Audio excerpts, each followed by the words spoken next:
Hello students, हमने अपनी पिछली दो वीडियो में लगातार वर्णमाला के बारे में बताया है।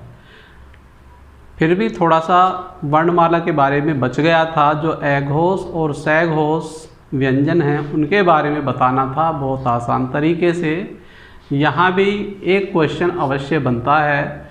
अक्सर देखा गया है यहाँ हम पढ़ने में थोड़ी सी लापरवाही कर देते हैं या हल्का समझकर इसको छोड़ देते हैं, लेकिन ये हमारी सबसे बड़ी भूल होती है।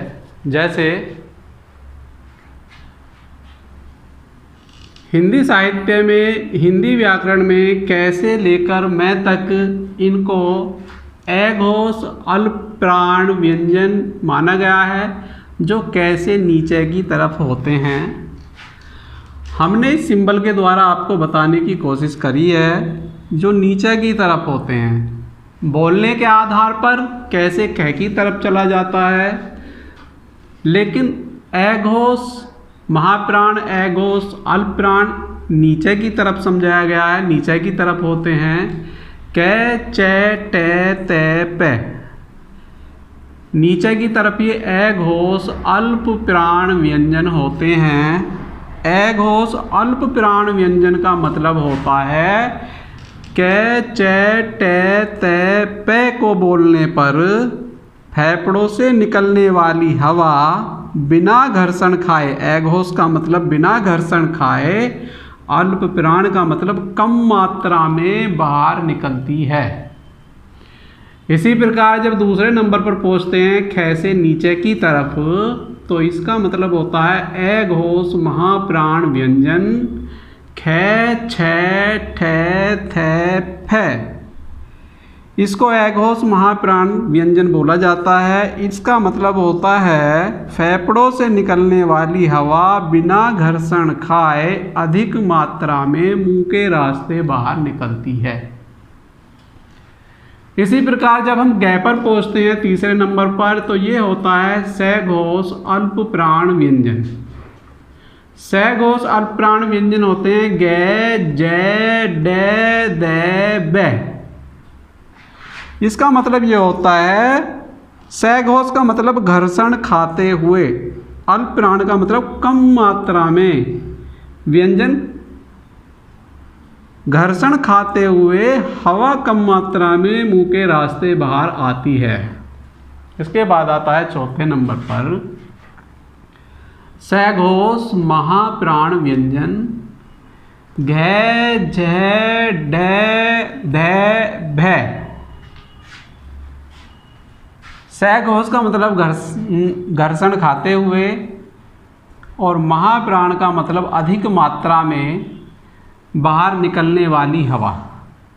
जो फेफड़ों से हवा निकलती है इनको बोलने पर वो घर्षण खाते हुए अधिक मात्रा में बाहर निकलती है। इसके बाद आता है पांचवें नंबर पर सघोष अल्पप्राण नासिक्य व्यंजन, यानी के अणे खाली के नीचे वाले व्यंजन बोलने पर। सघोष का मतलब घर्षण खाते हुए, अल्पप्राण का मतलब कम मात्रा में हवा बाहर नाक के द्वारा निकलती है। सघोष अल्पप्राण नासिक्य व्यंजन, यानी कि घर्षण खाते हुए कम मात्रा में नाक के रास्ते हवा बाहर निकलती है। इस तरह से हम इनको आसानी से समझ जाते हैं और सीधा सीधा तरीका है अघोष अल्पप्राण, अघोष महाप्राण, सघोष अल्पप्राण, सघोष महाप्राण। इसके बाद फिर आ जाता सघोष अल्पप्राण नासिक्य व्यंजन। बस इसके बाद थोड़ा सा और बच गया था इसमें। एकारांत क्या होता है, आकारांत क्या होता है, ईकारांत क्या होता है, उकारांत क्या होता है। एकारांत का मतलब ये होता है जिन शब्दों के बाद में ए आता है। जैसे कमल, कमल के बाद में लय के बाद ए की आवाज आती है, तो इनको बोला जाता है एकारांत। आकारांत, आकारांत का मतलब होता है जिन शब्दों के बाद में आ आता है। जैसे राधा, राधा में बाद में आ आया हुआ है तो ये हो गए आकारांत। इस प्रकार के शब्द इकारांत जिन शब्दों के बाद में ई की आवाज़ आती है उनको ईकारांत बोला जाता है, जैसे पानी। उकारांत जिन शब्दों के बाद में ऊ की आवाज़ आती है उनको उकारांत बोला जाता है। मात्रा के हिसाब से आप समझ सकते हैं, कोई ज़्यादा बड़ी बात नहीं है। स्टूडेंट्स, अब हम वर्णमाला के बाद बात करते हैं भाषा की। भाषा क्या है? भाषा वैसे तो अपने विचार अभिव्यक्त करने का एक माध्यम है जिसके द्वारा हम अपने विचारों को अभिव्यक्त करते हैं, लेकिन हिंदी में भाषा का अलग चीज़ है, व्याकरण में अलग बात है इसके लिए। जैसे अनुच्छेद 343 में भाषा को रखा गया है। 343 से लेके, जैसे 343 यहाँ से लेके 351 तक भाषा के अलग अलग प्रावधान हैं, इसके बारे में अभी चर्चा करेंगे। हिंदी भाषा दिवस कब मनाया जाता है? 14 सितंबर को हिंदी भाषा दिवस मनाया जाता है। अंतर्राष्ट्रीय हिंदी दिवस कब मनाया जाता है? ये 10 जनवरी को मनाया जाता है विश्व स्तर पर। अगर भारत की बात करते हैं तो 14 सितंबर केवल हिंदी दिवस पूछेगा, और अंतर्राष्ट्रीय स्तर की यदि बात करता है तो फिर अंतर्राष्ट्रीय शब्द जोड़ के पूछेगा। ये 10 जनवरी है, ये 14 सितंबर है, इसको ध्यान रखना है। ऑप्शन में दोनों ही विकल्प आते हैं, इसलिए प्रश्न को ध्यान से पढ़कर समझकर करना है। ये अक्सर आता है, इसको पूछता रहता है। संविधान के भाग 17 में भाषा संबंधी प्रावधान हैं। अनुसूची 8 में इसका उल्लेख किया गया है। संविधान में 22 भाषाओं को मान्यता मिली हुई है वर्तमान में। 22 भाषा कौन कौन सी हैं बहुत आसानी से, बहुत अच्छे तरीके से अभी बताएंगे अगली वीडियो में उसको। एक मैंने कोड बनाया हुआ है हिंदी की सारी चीज़ जानने के लिए। सबसे पहले आप 817 343 को याद कर लो बस। 817 343 का मतलब ये है, 8 का मतलब अनुसूची 8, 17 का मतलब भाग 17, 343 का मतलब संघ की जो भाषा होगी, जो हमारा पूरा देश है, इसकी राजभाषा क्या होगी? इसकी राजभाषा होगी हिंदी। अनुच्छेद 343 में इसका प्रावधान है।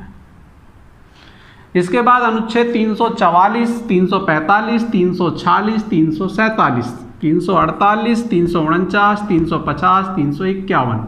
मैंने यहाँ 3 नहीं जोड़ा, ऐसे लिख दिया, आप समझ जाएंगे। 344, 45, 46, 47 को बहुत आसानी से समझ जाओगे। चारों को एक लाइन में मैंने बना दिया। ए बी पी की जनसंख्या। ए का मतलब है भाषा आयोग का प्रावधान 344 में है। बी का मतलब है भाषा, राज्यों की भाषा, किस राज्य की कौन सी भाषा राजभाषा होगी। पी का मतलब है पत्राचार, कौन सा राज्य एक दूसरे राज्य के मध्य जो पत्राचार करेगा वो किस भाषा में करेगा। 347 का मतलब ये है जिस राज्य की जितनी जनसंख्या अधिक से अधिक जिस भाषा को बोलती है उस राज्य की वह भाषा राजभाषा मानी जाएगी जनसंख्या के आधार पर। 348, 349 SC व HC यानी कि सुप्रीम कोर्ट व हाई कोर्ट की भाषा क्या होगी, इसका प्रावधान किया गया है 348, 49 में। 350, 351 के लिए क्या प्रावधान किया गया है? 350, 351 में प्रावधान ये किया गया है हिंदी विकास के लिए क्या क्या प्रावधान करे जाने चाहिए ताकि हिंदी को ख़त्म ना कर दिया जाए, हिंदी भाषा हमारे देश की राजभाषा ये पूरी तरह से समाप्त ना हो जाए। तो उसके विकास के लिए 350, 351 में अलग अलग प्रावधान किए गए हैं।